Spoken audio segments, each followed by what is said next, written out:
Hey, everybody.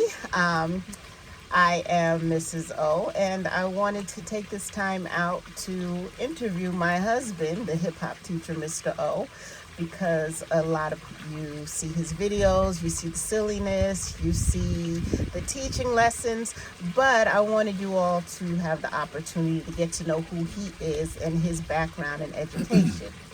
All right, that's good. Yes, ma'am. That's good. Thank Okay, you. great. So, we're just going to jump right into it. And if you can give a quick introduction of who you are, your experience, or how long you've been in education, what got you into it, and we'll start there.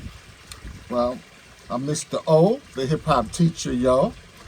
And the reason I'm the hip hop teacher is because I have been here since the origin of hip hop in America, okay? And I can rap, I do poetry, I rhyme all the time, and I can relate to the children. See, I was brought up in Harlem in the Bronx, and in the Bronx, there was hip hop everywhere, and I just bring that kind of flavor to the classroom. But also in the Bronx, there was my single mother who had 3 children that she was raising by herself, and I saw the struggles, the struggles of poverty and the struggles of being a single mother.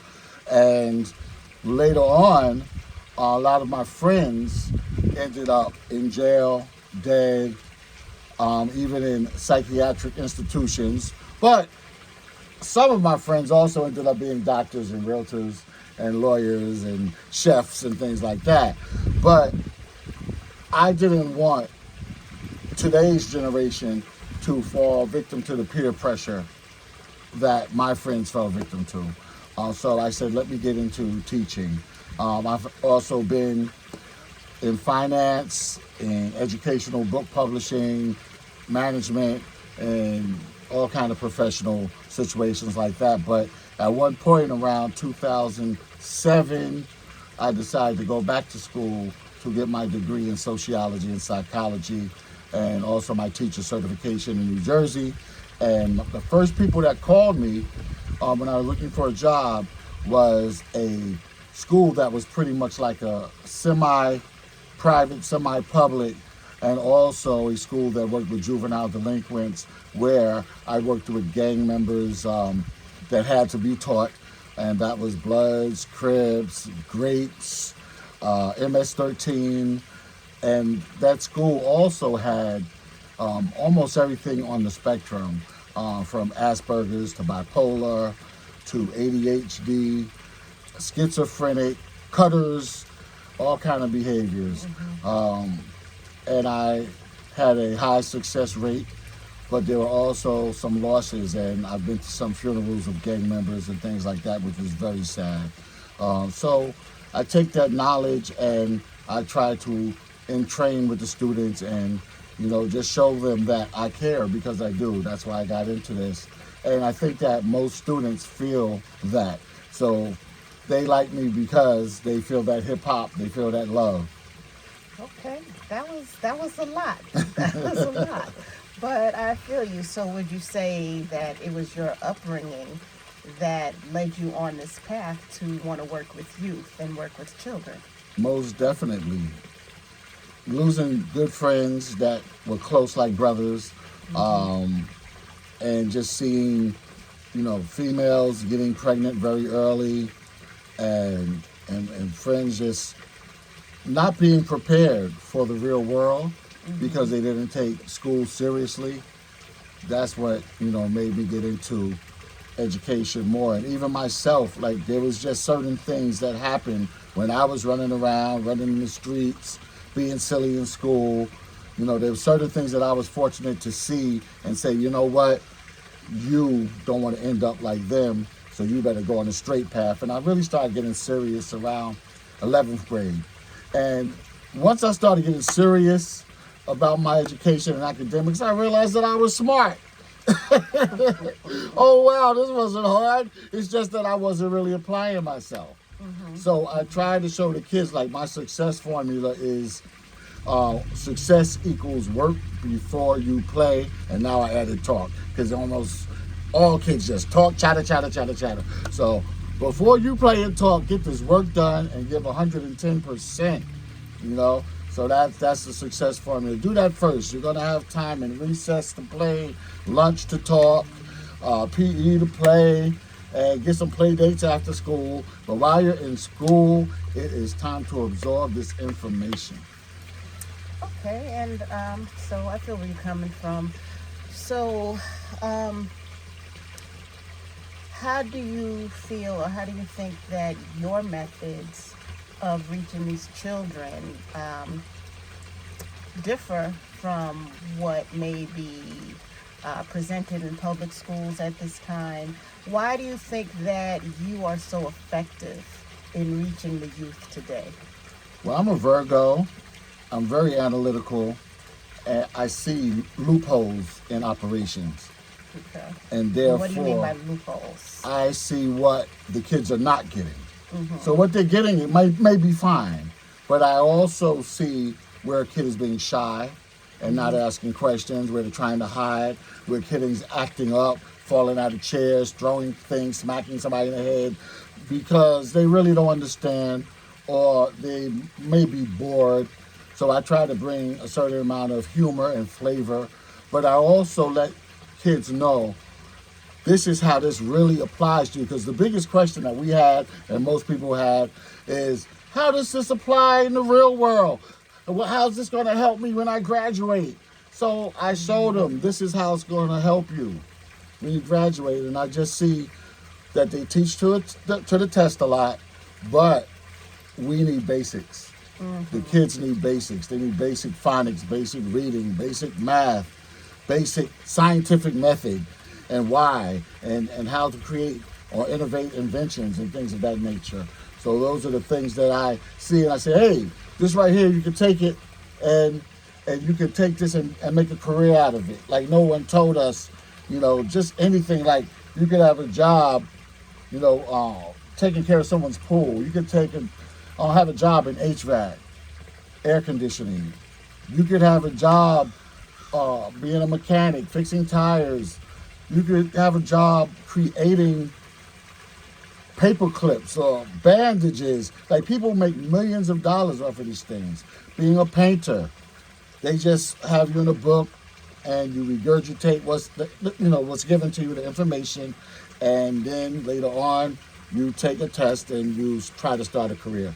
But do you really love what you're doing? Do you really understand what you're doing? Could you be making more money as an entrepreneur than as an employee? So those are the kind of things I try to give them to gauge and to rationalize, to justify, to think about, to weigh, is what I'm trying to say. Okay. Yeah. Okay. And I see the results of it, but and I can speak to you tend to be very popular amongst the students. And why do you think that is? Why do you think that is? Why is it that they seem to relate to you so well? Because he is a celebrity among children around here. And there's something there that maybe necessarily other teachers don't have. Not saying necessarily that you are better, No. but your methods might be a little bit different. Right. And what would you, if it were up to you, what would you suggest that we could do, or school systems could do, or whatever that can be done to improve the state of education as it stands? Because everybody knows all the complaints that teachers are making, and they're very valid. And the children are falling by the wayside, but somehow you seem to be able to connect to them in a way that a lot of people can't. So what do you think? What is your secret sauce? The main secret sauce is showing them that I truly care about them. Because when we raise our voices at the kids, when we constantly say the same thing to them over and over again, they develop defense mechanisms. And then they develop ways to get around, over and through you and around, under you. And sometimes I have to stop them and say, listen, and I have what I call a man-to-man with the guys, But it's the same thing with the young ladies. So, okay, we're going to have to talk. I'm going to have to pull you outside the classroom into the hallway or in the threshold of the doorway, and sit down and say, this is why I talk to you this way. This is what I want for you. You have a lot of potential. You have genius. You can be somebody. What do you love to do? Well, you can make money with that if you're serious in school. Those kind of things. They just know that my heart is in it. And I don't see kids as just like an assembly line. Mm-hmm. A lot of teachers and administrators are burnt out. So they don't really listen to the kid. They don't listen to the child. The child complains. The child says, I didn't understand this. There's some teachers that say, and the kids tell me, hey, the kid says, I don't understand. And the teacher says, well, that's not my problem. I read it to you, or it's in the book. So it's not my problem. I did my job, and I'm not there. I want you to understand. So what I say to the kids is, before you leave here today, I want you to be able to take something back home to your parents. I learned this today. Mm-hmm. Scientific method, vocabulary words, PEMDAS, some kind of hack that you're going to remember for the rest of your life. I have them repeat things. I have them write things down. I teach them about annotation and things that are not really being taught, such as annotation in most courses, mm-hmm. Taking notes. And not just taking notes to regurgitate, but taking notes so that you can remember, so that you can apply later on in your life when those situations come out in life. Okay. So to keep this short, mm-hmm. What's one thing that you would change in education that you think would make a difference? Now, I'm sure there's not a one answer solution to this, but if there was one thing that you could offer that you feel would improve the state of education, what would it be? I was at a school in New Jersey, and it was right after COVID, and being that COVID hit, a lot of kids really didn't get the academic prowess that they needed. So teachers were saying, you know what, we really need to just go back a year, meaning not go back in time, but before we keep going forward, we need to make sure they know the basics. Once again, reading, writing, arithmetic. Mm-hmm. So they need the basics. You can't say, we're going to give you this test to see what you know, right? And once we see what you know, then we're going to come back and give you that info and then test you again to see if you do better, because that's what's happening. Mm-hmm. We need to say, you know what, let's take some time out and definitely make sure you understand the basics of phonics and algebra and multiplication, division, addition, subtraction, how to speak, how to read, how to make a paragraph, those kind of things, how to read for comprehension, get the main idea, understand what you're reading, because what happens is kids say, I've read that, I finished my assignment, I'm finished. But if you question them on it, they don't know what they just did. Mm-hmm. And the number one thing besides that, I just started that, I'm sorry, is not so much computer, not so much apps. They already have their phones. They're already becoming addicted to electronic, And so, in my opinion, there should not be cell phones in school at all, period. And schools, but that's just my opinion. Schools are trying to get away with it. But I'm saying after school, before school, they're still on these phones, and they get to school, and they're on these computers, and there's an app for everything. Many teachers just sit back and put the kids on the app. And then the kids try to find a way around the app to another website, and it becomes a big game. Oh, my computer's not charged. What can I do now? Read a book. I don't want to read a book. But there's an app for everything. And again, I've seen a lot of teachers on their phones while they have the kids plugging in to the apps and the computers. So there's a lot of apathy. Apathy. Ooh, mic drop. Go ahead. Baby, I grew up in a different time, so I got an education. Okay, well, I wish I had my little stickers. I'd give you a star for that one. That was a mic drop. Oh, there's also a lot of candy given out. We're all guilty of it, but we have to remember that if every teacher has candy for the kids, then the kids are going to be a little energetic. When they get energetic, they get in trouble. Yeah. That's a nice way of putting it. They're energetic. All right. Well, I just wanted to do this short little interview with you so that people can get a little bit of information on who you are. Okay. Outside of the characters and the, Uncle Chutters and the, all of the characters that you do, which are great because it engages the children. And I'm hoping that one day you'll bring all of this into some type of program where children can sign up and actually learn from you. Well, that is in the making. It's Okay, definitely in the making. great. I'm working on some things, and if you stay in touch with me, you will find out. So on TikTok, yes, TikTok, where I mic drop with my hip hop and whatnot. That is the hip hop teacher MRO from Mr. O. The hip hop teacher MRO.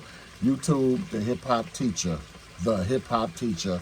And you also can find me, email me at the hiphopteacher@gmail.com. And so when we roll out these programs of tutoring and also just more school resources to help you. I don't want to give everything away right now. You'll be privy to it, okay? And especially people that are homeschooling as well. And I do think that kids start, they need more homework.